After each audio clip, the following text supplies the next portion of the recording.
In this video, Bitcoin is right now flashing a major warning, and is this about to make a big move? Well, stay tuned to know more.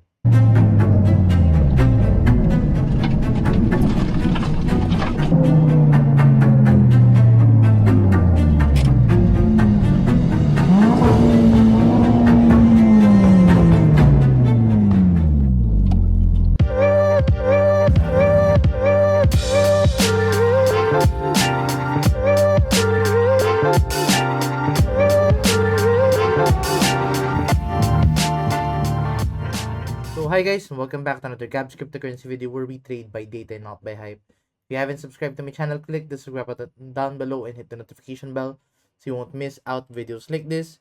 So earlier this video I showed you guys yung recent na ganap ko, which is I've been actually preparing for Miata Cup, which is me personally na magkakarera.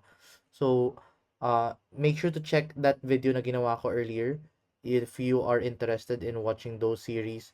You can actually find the link in the description down below for my other YouTube channel for that car vlogs.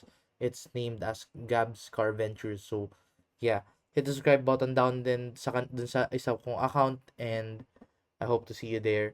But yeah, let's now dive in dito with the Bitcoin price action, and let's give you first a quick recap of our previous analysis. So, diba sa previous analysis, what I've been mentioning to you guys was ito. First things first is there was a rising wedge breakout dito. So, diba sabi ko sa inyo dyan sa rising wedge breakout, you have to get the height of this rising wedge. Then, lagyan natin siya sa possible point of breakout. And as you can see, that would hit the target of around the $75,000. As you can see, that has met exactly as predicted nga dito. And then, di ba sabi ko sa inyo, the moment na we get a rejection dito, I am going to open a short position dito with the Bitcoin price action, targeting 69.6K. And take a look at that. That has met our target exactly as predicted. And as you can see, guys, ako personally, I made profits from this recent trade. So, as you can see, ayun, na-meet niya yung target na yun.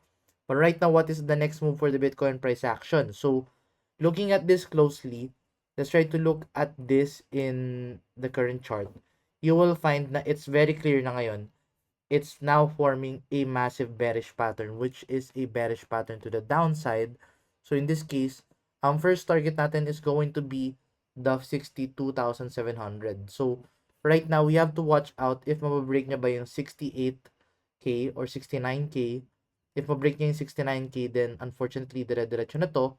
But it's a good thing for us then kasi of course, we can open a short position dito. If magkaroon ng candle close with sell volume, then of course, we are going to see number 1, 63K. Yun yung unang target natin dito. But as you can see, this is also a bear flag or a bear pennant. Well, it's more of a bear flag. So as you can see, since this is a bear flag, you are going to get the height of this pole. Then lagyan natin siya dito sa possible point of breakout. As you can see, we are now eyeing 53,000 US dollars dito of Bitcoin price action. So first target is 63,000, next target is 58, but final target is going to be 53,000.